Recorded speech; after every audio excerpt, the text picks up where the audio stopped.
Hello, and welcome back to the last tier of the new carrier rework. This time I'm playing the Courier. Before this I tried Midway once, so it's only my second game at tier 10.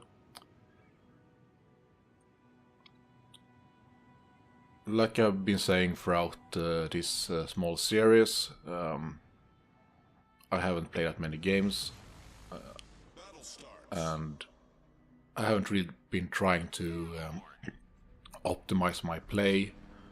Rather, my mission has been to try things out, see how they work, and what I think of the overall impact of the rework to the game. Because of this, it also means that I will, like always, be doing some questionable plays and will also miss quite a bit and really not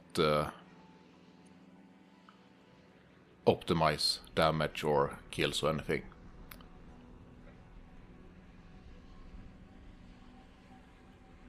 Like I've been doing for most of the carrier games, I always start with the rocket planes, because I want to be able to try and strike enemy destroyers early on. I left A because the enemy C was there, and my objection is not really to see how the fighters work. I want to more try the different strikes and that part, so I left there. Unfortunately, it was a real player this time playing the Minotaur over at sea, so I was pretty much forced to abandon that as well.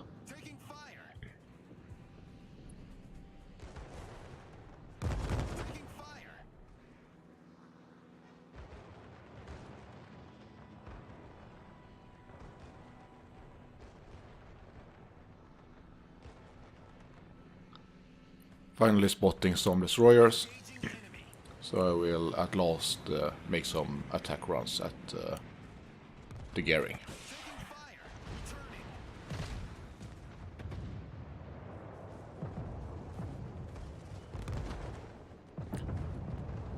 As always with the rework, timing is important, and here I am way too close when I start my attack run and can't get the attack circle on the actual destroyer. So I miss all of them, unfortunately.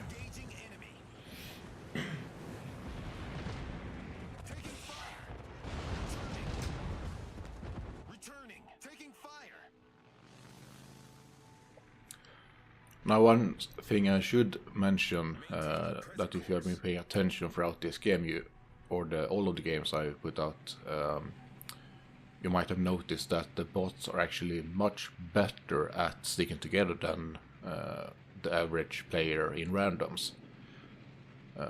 This of course means that it is difficult to get a good strike in, even if the ships are not fully spec'd.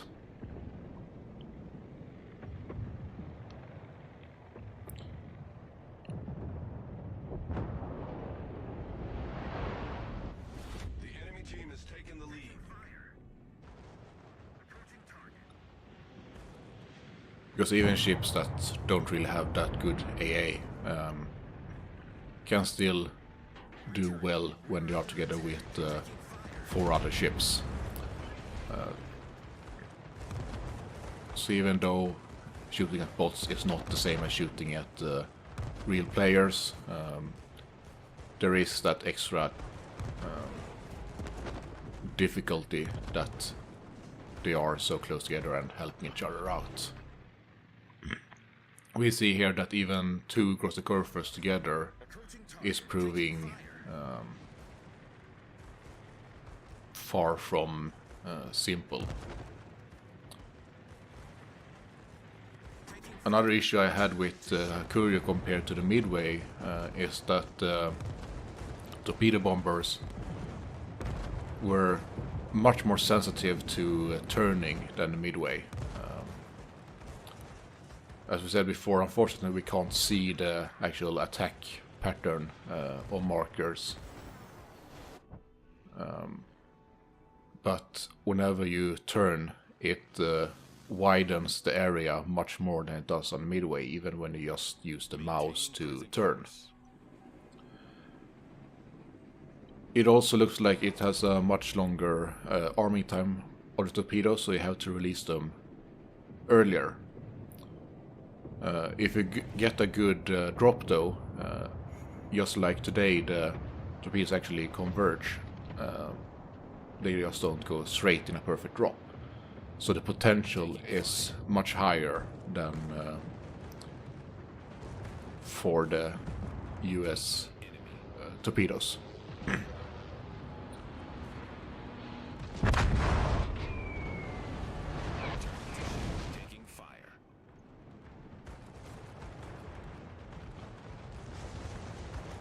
Of course, with the rework, the AP bombs have been transferred to the IGN carriers. And here we see I get one on the curve first. And on the next attack run, we will see once again just how powerful and still stupid the AP bombers are in this game.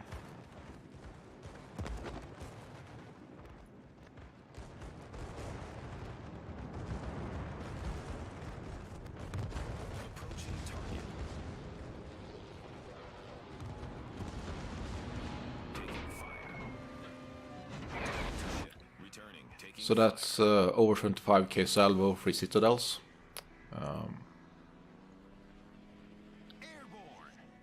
And if you compare that to any other type of attack means from the new carrier, there is nothing that can do that much damage in a single attack. Torpedoes have fairly low damage, and unless you're good at aiming,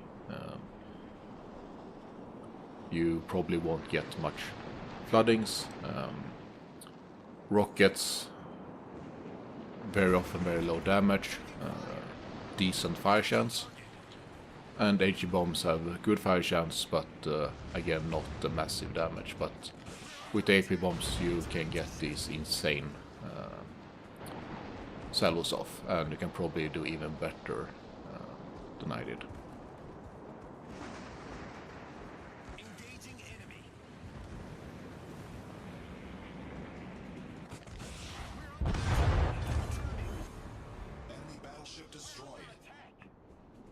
I finished off the first curve first, and so far my damage has been far from impressive.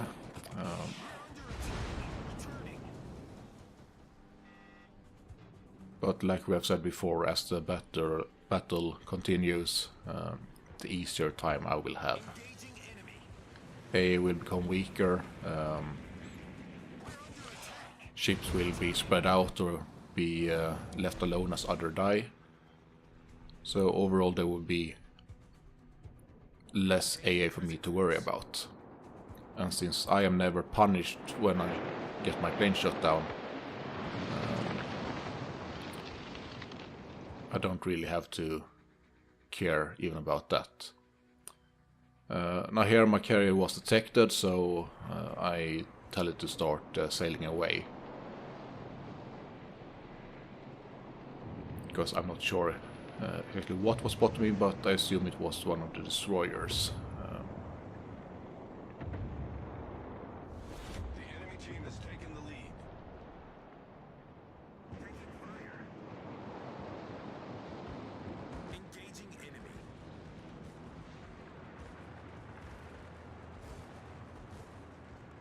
Taking fire. Returning. And here you see just how far off I have to drop the torpedoes. I might have been able to do it somewhat closer.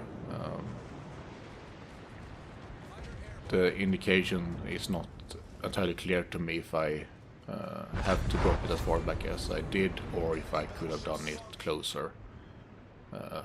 but they do have, what I can see, a longer arming time than the US ones. Add that to the fact that they are more sensitive, it is quite a bit more tricky to get successful torpedo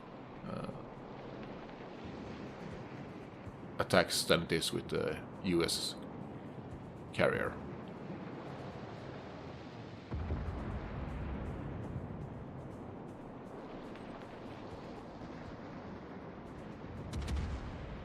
We're under attack.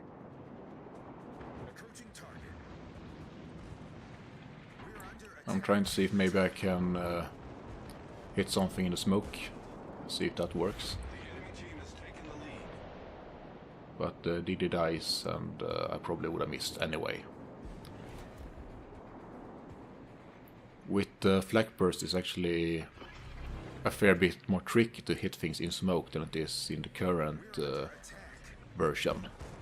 Simply because the flags obscure your vision quite a bit. Engaging enemy.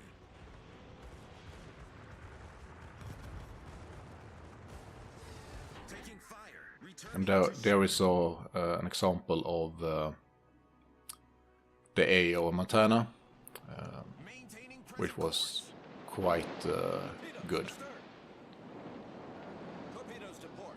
Now I was detected again, and there's smoke here, so I have chosen my rocket launchers to try and detect the Shimakaze that is up here trying to get me killed. The Shimakaze is another real player, and in my midway game I also had a destroyer, that time a friendly one, that tried to go and get the carrier killed early on. So it appears to be something that the destroyers want to try if they can sneak up and get the carrier killed. The enemy team has taken the lead. Here I tried to send some rockets into the smoke. The only reason I did that is because, as far as I'm aware, there's no way to actually abort an attack run. And for rocket planes, the attack run is quite long. So I thought it was actually worth it to just waste the attack run so that I could get to the next one. Problem solved, sir. And the planes will be going back to my carrier, which is close anyway, so it's not like it was that much of a waste. And I continue to harass the Shimakaze with rockets, and when it's out of smoke, there's really nothing he can do, because this is not an AA destroyer.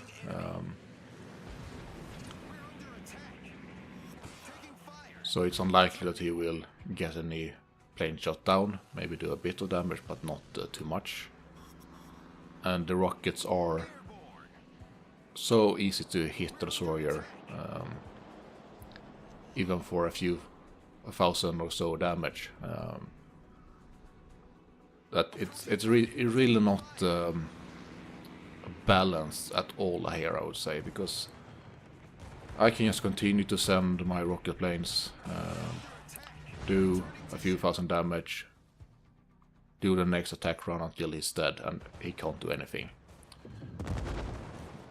Obviously, if he had not gone alone, he wouldn't have this problem, or at least it would be less of a problem, because friendly AA could have shot down maybe some of the planes. But there is absolutely no counter for him. Even if he tries to evade, it's easy enough to adjust the course of my planes and hit him anyway. So that particular part is a big issue, I think. Torpedoes to port. And that's also very much a part of the reason why I always start with the rocket planes. Torpedoes direct front. Simply because when I do that, I have a chance of doing good damage to the destroyers early on. And I will also spot them, which means that maybe my friendly ship can shoot at them as well. And getting destroyer skill early on is always important.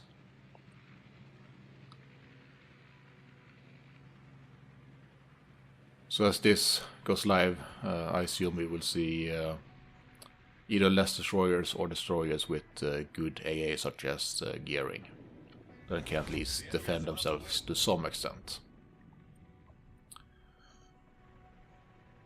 I've only managed to gather up 108,000 damage so far. The game is coming to an end, it looks like.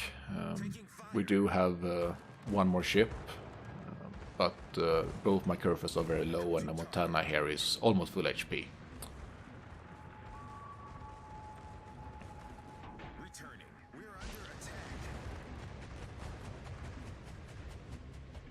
There you actually briefly saw also the spread of my torpedoes.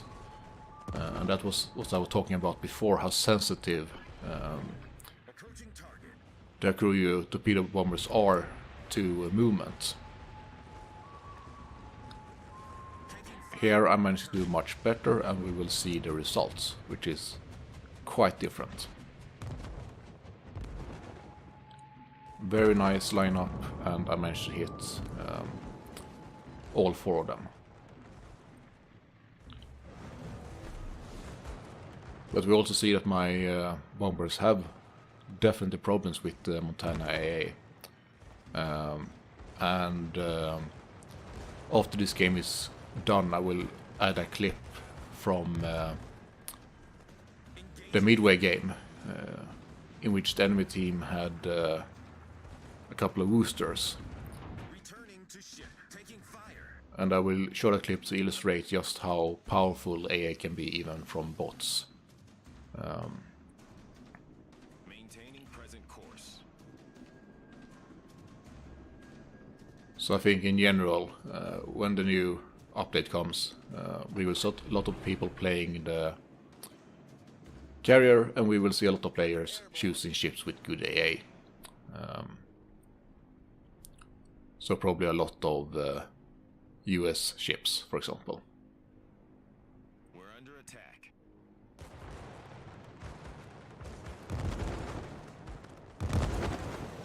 Again, you see just how quickly I lose planes.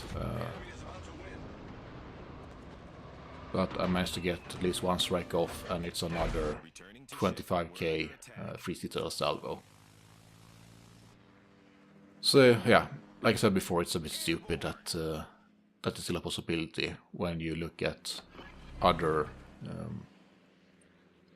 alpha strikes from carriers now, and they're just so much lower.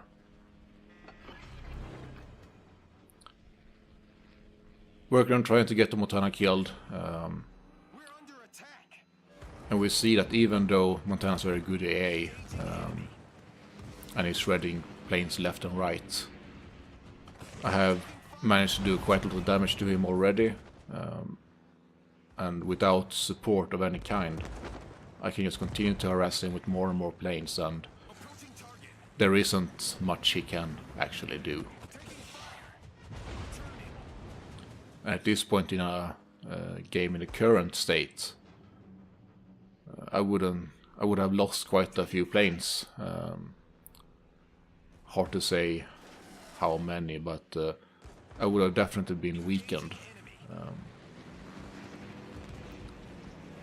and would therefore had more an issue to do these good attack runs on the Montana. Maintaining present course. The game is almost over, both on points and time. I will manage to kill the Montana before the game ends, but after that it is no more time to try anything with the enemy carrier. Now, I'm pretty sure that you can all agree that I haven't played this game particularly well. Like I said, I've mostly been trying out things.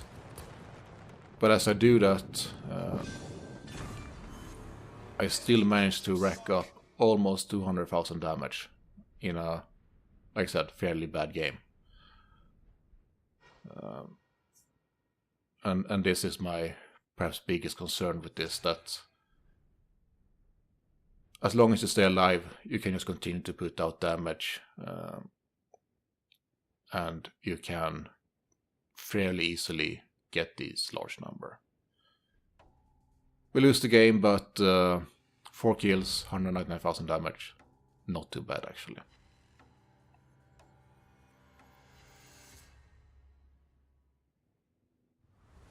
And here is the clip I was talking about before. I'm in the midway and I want to try and We're under attack. strike the curve first here. He has the support of a Hindenburg and a Wooster. And just look at my plane disappearing. Didn't even get a strike off. Now, to be fair, I'm pretty sure at least one of the cruisers used defensive EA, because I was able to strike the curvers before, even though he had support, and later on I managed to strike at the Wooster several times as well. I do lose planes in the process, but I can actually do it. So AA definitely has potential, but even a solo Wooster without defensive AA will get punished severely. That's pretty much the gist of it. Here is another clip later on in the game. The enemy team is mostly dead, and I'm going to try and strike a Conqueror and a Yamato. They are together, but even so, today they wouldn't really scare a carrier. But you will see how effective they actually are.